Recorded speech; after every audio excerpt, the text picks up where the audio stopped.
What's up, appraisers? Today I'm showing you a mind-blowing strategy to absolutely shred the first half of station, 12 in just 74 seconds. We're doing this with a 3-person squad consisting only of Lacrimosa, Security and Haniel, no fourth slot needed. Plus, you barely need any resources to make this work. Let me show you how ridiculously low investment my setup is. For Lacrimosa, my crit rate is sitting at a modest 53%, and that's with the T1.6% from her signature.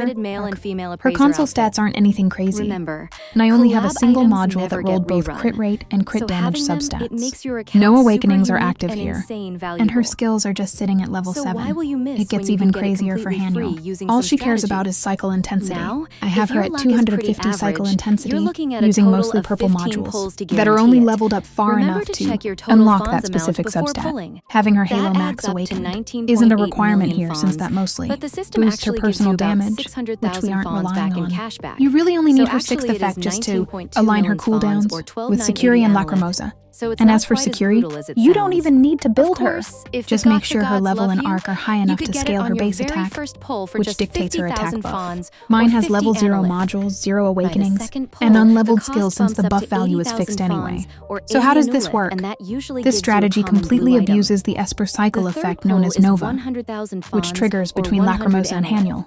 Because of this, you won't even swap to Security unless it's time to fire off an ultimate. For this specific loop, Lacrimosa will stay in her ranged form, relying on her base skill.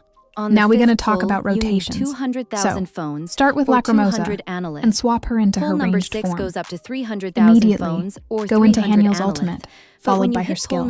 Bring out Security, then switch straight back to Lacrimosa. Execute 4 normal attacks, pop her skill, and unleash her ultimate. Do another 4 normal attacks, and then animation cancel using a dodge. Whenever her skill comes off cooldown after that 4th hit, use it, then dodge cancel again. As soon as your cycle gauge is maxed out, swap to Haniel to trigger Nova. Switch back to Lacrimosa and keep repeating that 4 attack dodge combo, weaving her skill in whenever you can. When the cycle gauge fills again, swap back to Haniel for another Nova proc, and return to Lacrimosa to repeat. By the 3rd time you swap to Haniel to proc Nova, her ultimate should be fully charged. When that happens, loop the rotation from the top. Haniel ultimate into skill, bring out Security, and then fire off Lacrimosa's ultimate to start spamming your basic attack combo again. At 250 cycle intensity, a level 70 Haniel lets Nova strike for a massive 35,000 damage. The goal here is simple. Build up that cycle gauge as fast as humanly possible to spam Nova constantly.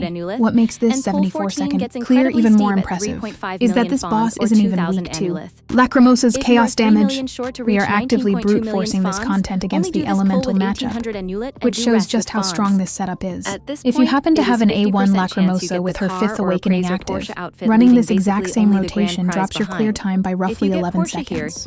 That's about a 17% to 20% speed increase, perfectly matching up with what the CN theory crafters have been reporting. Just for fun, I also tested a slight variation using an A1 Lacrimosa with her 6th awakening effect. While the overall clear speed is only a tiny bit faster than the 0 awakening version, it is incredibly satisfying to pilot. With her A6 effect, animation canceling via dodging becomes absolutely mandatory to shave seconds off your run. Triggering Nova remains your absolute top priority.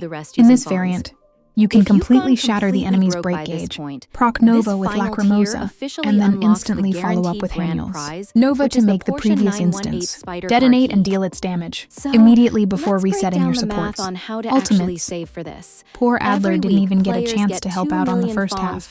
But hey, that just means the second half is in safe hands.